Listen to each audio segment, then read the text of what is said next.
ఇవాళ సాక్షాత్తు ఎమ్మెల్యే పలాయనం చిత్తగించడం జరిగింది. చర్చకు వస్తే సమాధానం చెప్పలేక చేతగానితనాన్ని ప్రదర్శిస్తూ పోలీసులను అడ్డుపెట్టుకొని మమ్మల్ని నిరోధించి అయినప్పటికీ మేము ఎక్కడ తగ్గకపోవడంతో నన్ను అక్రమంగా అరెస్ట్ చేసి 3.5 గంటల పాటు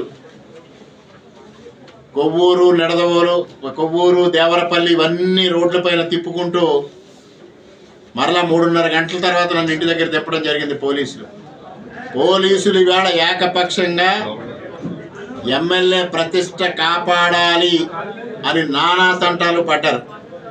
అయినప్పటికీ కూడా ఇవాళ ప్రజానీకం ఒకటే ఆలోచిస్తూ ఉంది. ప్రశ్నకి సమాధానం చెప్పలేని ఎమ్మెల్యే అవినీతి చేశాడని తనకు తానే రుజువు చేసుకున్నాడనేది ఇవాళ ప్రజలందరికీ అర్థమైంది. ఇవాళ తనకి నిజాయితీ పరుడు, తన అవినీతి చేయలేదని ధైర్యం ఉంటే, దమ్ముంటే ఎక్కడో తొడలగట్టడం కాదు, నన్ను చర్చకి పిలుచుకొని చర్చకి కూర్చోబెట్టుకొని అక్కడ చర్చించాలి. ప్రతి అంశం పైన తను విపులంగా నాకు క్లారిటీ ఇవ్వాల్సిన అవసరం ఉంది. తను ఏమడిగితే అది నేను ఇస్తానని చెప్పా.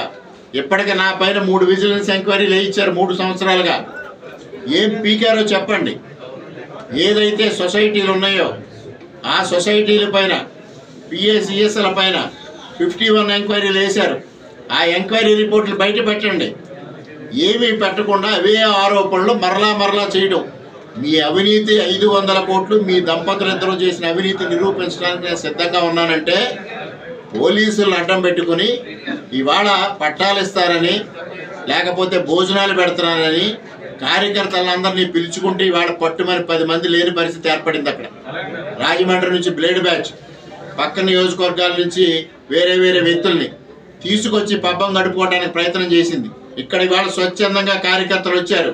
నిన్నటి వరకు నేను ఒక్కడనే వెళదామనే ఉద్దేశంతో కార్యకర్తలకు కూడా సమాచారం ఇవ్వాల. నిన్న మాత్రమే మీ ప్రయత్నాలు తెలిసిన తర్వాత నేను కార్యకర్తలకు సమాచారం ఇచ్చా. ఇవాళ పోలీసులు వ్యవహరించిన తీరు దారుణం, అత్యంత దారుణం. మేము ఒక 2 ఆప్షన్స్ ఇచ్చారు మా గోవింద్ గారు. చర్చ పెట్టండి, కనీసం పోలీస్ స్టేషన్లోనే పెట్టండి చర్చ. మీ సమక్షంలో ఏదైతే సత్య ప్రమాణం పోలీసుల సమక్షంలో చేయించారో అదే విధంగా పోలీసుల సమక్షంలో చర్చ చేయించండి. దానికి మేము సిద్ధంగా ఉన్నామంటే కూడా పోలీసులు వినకుండా దారుణంగా అరెస్ట్ చేసి, ఏకపక్షంగా అరెస్ట్ చేసి రోడ్ల వెంట తిప్పడం జరిగింది.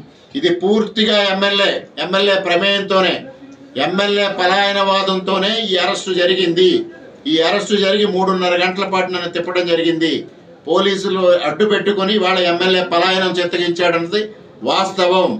ఎమ్మెల్యే 500 కోట్లు అవినీతి, ఎమ్మెల్యే దంపతులు 500 కోట్లు అవినీతి చేశారన్నది వాస్తవం.